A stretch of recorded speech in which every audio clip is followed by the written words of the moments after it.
पुणी हॉस्पिटल फेरिले चामेली जेल रु पुणी हॉस्पिटल फेरिले चामेली स्वास्थ्य अवस्था खराब हेबारु मेडिकल पठाइले जेल कर्तृपक्ष स्वास्थ्य परीक्षा परे पुनर्बार जेल को फेरिबे। बारीमूल जेल रो जेलर सुनील पात्र एही सूचना देछंती। आज जेल जाइथिले महाकालपड़ार सरपंच चामेली ओझा। केन्द्रापड़ा महाकालपड़ा ब्लॉक ऑफिस रे घटिथिबा हंगामा और पुलिस को आक्रमण मामला रे तिखिरी पंचायतर सरपंच चामेली ओझा को जेल पठा जाइथिला। घटना को नहीं स्थानीय अंचल में राजनैतिक सरगरम वृद्धि पाई।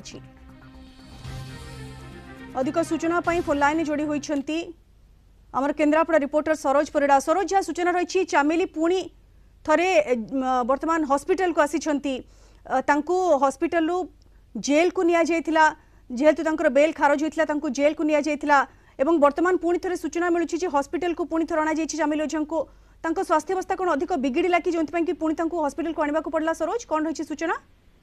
देखो एलिना आम कही रखा बर्तमान एलिना आम कही रखू चामेली बर्तमान